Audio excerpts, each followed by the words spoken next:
प्रतिदिन जीवन में आम बहुत सारा लोक देखुं आउट जाऊँ किए के बाहर की घर जाऊँगी किए के घर आसी पहुँचुची किए कम जाऊँगी किए कम आसूची तो ता भितर क्या सागर केतले कौ मुहूर्त आम शेष देखा हे से आमको जना न था।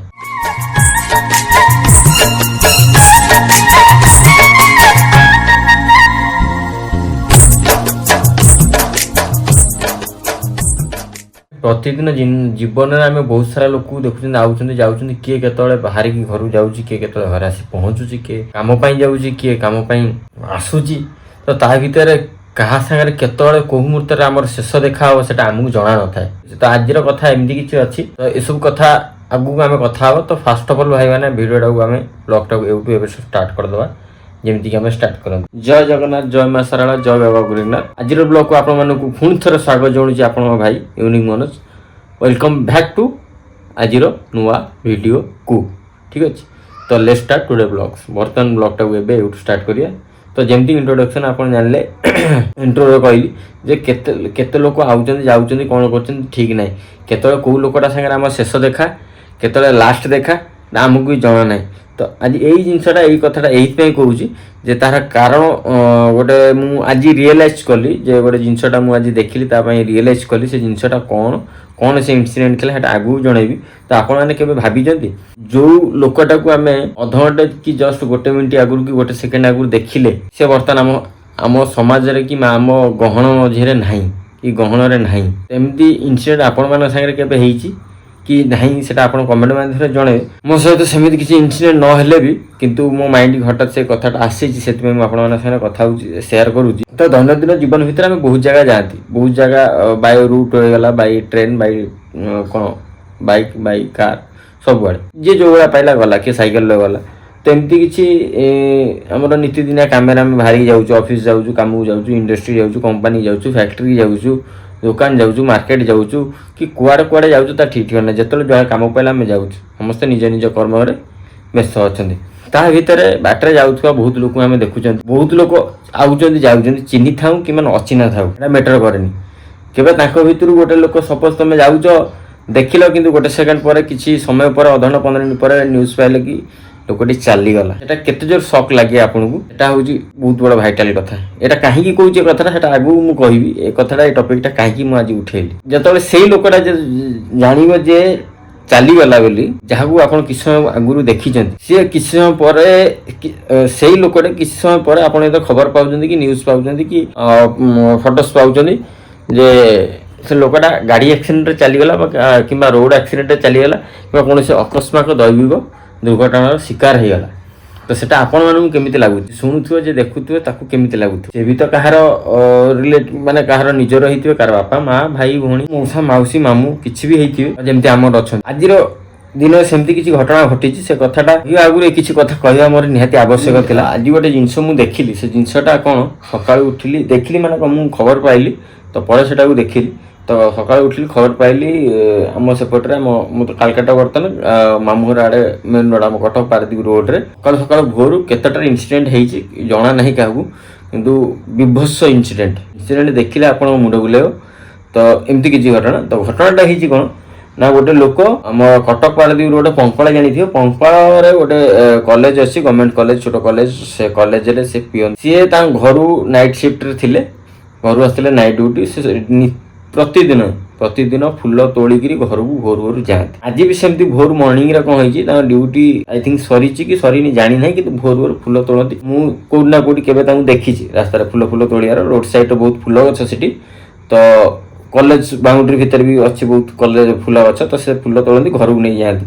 तो एमती किसी घटना भितर से फूल तोड़िकी आज जमती जाती नीतिदिन ड्यूटी सारिकी कि ये करी फूल नहीं तो सेमती आज फूल नहीं घर को जाइए घरे रखिदे पुणी कौन कम कि कौन कौन रिटर्न आसछन्ती कॉलेज को आसवा समय कि रिटर्न आसी पुणी रिटर्न घर को जावा समय कौन दुटा जहाँ भी हो पारे गाड़ी हाइवा हो जाओ मे भी ट्रक हो जाओ कि ट्रलर हो जाओ किसी भी हो धक्का कर पूरा कॉलेज रु जस्ट 100 मीटर आगू घर आड़ू गला बेलू तो एत धक्का करते जोर कलिजन होती मे भी गोटे ट्रक वाला कि गोटे हाइवा वाला नथी मु भाबुची मल्टीपल गाड़ी ऊपर माने चढ़ी जाइए एक्सीडेंट होती आपण मैंने विश्वास करें फटो देखई दूसरी आपण मैंने देखु ମାନେ ବ୍ଲୋର କରି ଦେଖେଇ ସମ୍ପୂର୍ଣ୍ଣ ଦେଖେଇ ହେବନି, ମାନେ ଏଭଳି ଇଏ ହେଇଛି, ମାନେ ଟୋଟାଲ ନାହିଁ, ବଡି ନାହିଁ, କେବଳ ଗୋଟେ ଗୋଡ଼ ଗୋଟେ ହାତ ଦେଖାହେଉଛି, ଜ୍ୟାକେଟ ବ୍ୟତୀତ କିଛି ନାହିଁ, ମୁଣ୍ଡ ନାହିଁ, ବଡି ନାହିଁ, କିଛି ନାହିଁ।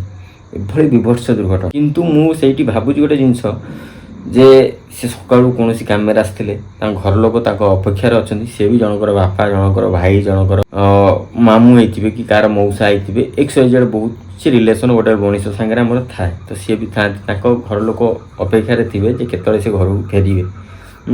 ଇନକ୍ଲୁଡ଼ିଂ ସକର କଥା ମୁଁ ଯାହା ଖବର ପାଉଛି ଯେ ତାଙ୍କ ସାନ ପୁଅ ରାହାମା ଷ୍ଟେସନ୍ ଆସିଲା ଜଣକୁ ଛାଡ଼ିବା ପାଇଁ, ସେ ସେଠୁ ରିଟର୍ଣ୍ଣ କଲାବେଳେ ଦେଖିଛି ସେଠି ଆକ୍ସିଡେଣ୍ଟ ପରେ ଲୋକ ଛିଡ଼ା ହେଇଛନ୍ତି, ସେ ଜାଣିପାରି ନାହିଁ, ପଳେଇଛି। ଘରେ ଯାଇକି ଖବର ପାଇ ଯେତେବେଳେ ଫୋନ୍ ଲଗେଇଛି କୌଣସି କାରଣବଶତଃ ବାପାଙ୍କୁ ଲାଗିନି, ସେତେବେଳେ ରିଟର୍ଣ୍ଣ ପୁଣି ଖବର ପାଇ ଯେତେବେଳେ ଆସିକି ପହଞ୍ଚିଛି।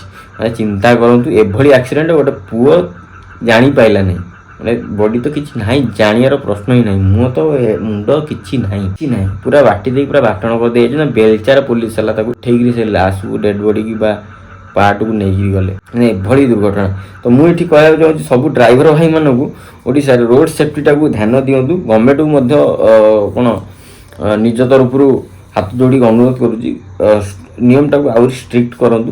ତ ରାତାରାତି ଭିତରେ ମଲ୍ଟିପୁଲ୍ ଟ୍ରିପ୍ କରୁଛନ୍ତି ନିଜର ପକେଟ୍ ଭରିବା ପାଇଁ ଡ୍ରାଇଭର ମାନେ କିମ୍ବା କୌଣସି ଗାଡ଼ିର ମାଲିକମାନେ ଜୋର ଜବରଦସ୍ତି କରାଉଛନ୍ତି, କିମ୍ବା ଯେଉଁ ଡ୍ରାଇଭର ମାନେ ଜୋର ଜବରଦସ୍ତି କରୁଛନ୍ତି, ସେଇଟା ବହୁତ ଖରାପ କଥା। କାହିଁକିନା ସେ ସିଚୁଏସନଟା ସେ ଯାହା ସାଙ୍ଗରେ ହେଇଛି କାଲି ହୁଏତ ଆମ ସାଙ୍ଗରେ ହେଇପାରେ, କିମ୍ବା ଆମ କୌଣସି ରିଲେଟିଭ୍ ସାଙ୍ଗରେ ହେଇପାରେ, କିମ୍ବା ସେ ଯେଉଁ ଡ୍ରାଇଭର ଭାଇ ଯେଉଁମାନେ ଗାଡ଼ି ଚଲାଉଛନ୍ତି ତାଙ୍କ ଫ୍ୟାମିଲିର କାହା ସାଙ୍ଗରେ ବି ହେଇପାରେ, ସେଟାକୁ ସେ ଭାବିବା ଦରକାର।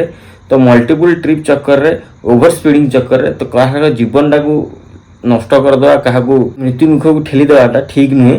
ତ ଯିଏ ବି ଭାଇ ସେ ଗାଡ଼ି ଚଲେଇଛନ୍ତି, ମୁଁ ଏ ଭିଡ଼ିଓ ମାଧ୍ୟମରେ ଅପିଲ୍ କରୁଛି, ତ ସେ ତୁରନ୍ତ ଥାନାରେ ଯାଇକିରି ନିଜକୁ ହାଜର କରନ୍ତୁ, ଦଣ୍ଡ ଗ୍ରହଣ କରନ୍ତୁ। ଭୁଲ କରିଛନ୍ତି ନା ଦଣ୍ଡ ଗ୍ରହଣ କରନ୍ତୁ। ଡ୍ରାଇଭର ଭାଇ ନିଜକୁ ଯେମିତିକି ଯାଇକି ଥାନାରେ ସରେଣ୍ଡର କରନ୍ତୁ, ତା ସହିତ ସେ ତାର ପରିବାରକୁ, ସେ ଲୋକଟିର ପରିବାରକୁ ସାହାଯ୍ୟ କରନ୍ତୁ। ଡ୍ରାଇଭର ଭାଇମାନଙ୍କୁ ଅନୁରୋଧ କରିବି, କାହିଁକିନା ଡ୍ରାଇଭର ଭାଇମାନେ ନିଜର ସଂଗଠନ କରି ଓଡ଼ିଶାରେ ବହୁତ ହଇଆଲା ପକାଉଛନ୍ତି ଯେ ଡ୍ରାଇଭର ଉପରେ ଅତ୍ୟାଚାର ହେଉଛି, ଇଏ ହେଉଛି। ତ ଇଏ ଜିନିଷଟା କ'ଣ, ଗୋଟେ ଡ୍ରାଇଭର ମାନେ ତାକୁ ସ୍ପଟ୍ ଡେଥ୍ କରିଦେଇକି ପଳେଇ ଯାଇଛି, ମାନେ ଭୋର ଏମିତିଆ ଟାଇମ୍ରେ ଲୋକ ଦେଖିନାହାନ୍ତି, ମାର୍କେଟ ସାମ୍ନାରେ, ଅବଶ୍ୟ ମାର୍କେଟ ଖୋଲା ନଥିଲା, ଭୋର 4ଟା 5ଟା ବେଳେ କେଉଁ ମାର୍କେଟ ଖୋଲା ରହିବ ମେନ୍ ରୋଡ଼ ଉପରେ। ତ ଏମିତି କିଛି ଘଟଣା। ତ ମୁଁ ଗଭର୍ଣ୍ଣମେଣ୍ଟକୁ ମଧ୍ୟ ପ୍ରଶାସନକୁ ମଧ୍ୟ ଅନୁରୋଧ କରୁଛି, ଆର ତୁରନ୍ତ ତଦନ୍ତ କରି ଦୋଷୀକି ଧରନ୍ତୁ, ଦଣ୍ଡ ବି ଦିଅନ୍ତୁ, ଏବଂ ସେ ପରିବାରର ଯେଉଁ ସଦସ୍ୟ ଚାଲି ଯାଇଛନ୍ତି ପରିବାରକୁ ନ୍ୟାୟ ଦିଅନ୍ତୁ। ତ ପ୍ରଶାସନକୁ, ଗଭର୍ଣ୍ଣମେଣ୍ଟକୁ ମୋର ଏଇ ଗୋଟାଏ ଗୁହାରି। ସମସ୍ତ ଡ୍ରାଇଭର ଭାଇମାନଙ୍କୁ କହୁଛି, ମାନେ କମ୍ପଲସରି ଯେଉଁ ଡ୍ରାଇଭର ଭାଇ ଆମର କରିଛନ୍ତି ସେ ତୁରନ୍ତ ନିଜକୁ ସରେଣ୍ଡର କରନ୍ତୁ, ମାନବିକତା ଦୃଷ୍ଟିରୁ, କିଛି ନହେଲେ ବି ମାନବିକତା ଦୃଷ୍ଟିରୁ, ଧର୍ମ ଦୃଷ୍ଟିରୁ, ଆଉ କିଛି ନାହିଁ। କାହିଁକିନା ସେ ଜିନିଷ, ସେ ଇନସିଡେଣ୍ଟ ତମ ପରିବାର ସାଙ୍ଗରେ ବି ହେଇପାରେ, ମୋ ପରିବାର ସାଙ୍ଗରେ ବି ହେଇପାରେ, ମୋର କୌଣସି ରିଲେଟିଭ୍ ସାଙ୍ଗରେ ହେଇପାରେ, ମୋ ସାଙ୍ଗରେ ହେଇପାରେ। ତ ଭାବିବା ଦରକାର, ଥରେ ଯେଉଁ ମୁଁ ଭୁଲ କରିଛି ସେ ଭୁଲଟା ହୁଏତ ମୋ ସାଙ୍ଗରେ ବି ହେଇପାରେ। ତ ସେଟାକୁ ଯିଏ ଭାବିବ ସେ ଠିକ୍ ମଣିଷ ବାଟକୁ ଆସିବ। ସେଇ ଜିନିଷଟା କୌଣସି ଡ୍ରାଇଭର ଭାଇ ଭାବୁନାହାନ୍ତି, ମୁଁ ଯାହା ଭାବୁଛି। ବହୁତ କମ୍ ଅଛନ୍ତି ଯେଉଁମାନେ ଗାଡ଼ି ଭଳିଆ ଚଲାଉଛନ୍ତି କି ଗୋଟେ ଇଏରେ ଚଲାଉଛନ୍ତି, ଟ୍ରିପ୍ ଚକ୍କରରେ, ପଇସା ଚକ୍କରରେ ଏମିତି ମଣିଷକୁ ମୃତ୍ୟୁମୁଖକୁ ଠେଲି ଦିଅନ୍ତୁନି। ରିକ୍ୱେଷ୍ଟ କରୁଛି ପ୍ଲିଜ୍। ତ ଭାଇମାନେ ଯେଉଁମାନେ ବି ଭିଡ଼ିଓ ଦେଖୁଛ, ବହୁତରୁ ବହୁତ ସେୟାର କରନ୍ତୁ, ଯେମିତି ସେ ଡ୍ରାଇଭର କାନରେ ପଡ଼ୁ, ଯେଉଁ ଡ୍ରାଇଭର ବାଡ଼େଇଛି ନିଜକୁ ସରେଣ୍ଡର କରୁ, ଏତିକି ପ୍ରେସର ପକାଅ। ଭିଡ଼ିଓଟାକୁ ଏତେ ସେୟାର କର, କମ୍ପଲସରି ସେ ଧରା ପଡ଼ିବା ଦରକାର। ପ୍ରଶାସନକୁ ମଧ୍ୟ ମୁଁ କହୁଛି, ଅନୁରୋଧ କରି କହୁଛି, ହାତ ଯୋଡ଼ିକିରି କହୁଛି, ସେ ଡ୍ରାଇଭର ଧରା ପଡ଼ିବା ଦରକାର, ସେ ଗାଡ଼ିର ମାଲିକ ମଧ୍ୟ ଧରା ପଡ଼ିବା ଦରକାର। ଏ ଭୁଲ କାହାର? ସେ ତ ଗୋଟେ ଲୋକ ସାଇଟ୍ରେ ଯାଉଥିଲା, ତାର କିଛି ଭୁଲ ନାହିଁ, ସକାଳୁ ଉଠିକି ତାର କର୍ମରେ ସେ ଲାଗିଛି। ଓଭରଟେକ୍ କରିବା ଚକ୍କରରେ ପିଟିଛି, କିଛି ନୁହେଁ। ସେ ତ ଯାଉଥିଲା ରାଇଟ୍ ସାଇଡ଼୍ରେ, ସେ କୌଣସି ଗୋଟେ ଟ୍ରକ୍ ବାଲା ଅଲଗା ଟ୍ରକ୍କୁ ଓଭରଟେକ୍ କରିଛି ସ୍ପିଡ଼୍ରେ, ଜାଣିପାରୁନି, କୁହୁଡ଼ିରେ ଦେଖିପାରୁନି, କୁଟି ଦେଇ ପଳେଇଛି। ଏ ହେଉଛି କଥା। ତ ଭିଡ଼ିଓଟାକୁ ବହୁତ ମାତ୍ରାରେ ସେୟାର କର ଭାଇମାନେ, ବହୁତରୁ ବହୁତ ମାତ୍ରାରେ ସେୟାର କର, ଯେମିତିକି ସେ ଡ୍ରାଇଭର କାନରେ ପଡ଼ୁ, ପ୍ରଶାସନ କାନରେ ପଡ଼ୁ, ସେ ପରିବାରକୁ ନ୍ୟାୟ ମିଳୁ। ଏତିକି କହିବି ଆଜିର ଭିଡ଼ିଓରେ, ଏଇଠି ଶେଷ କରିବି, ଆଉ କିଛି କହିବିନି।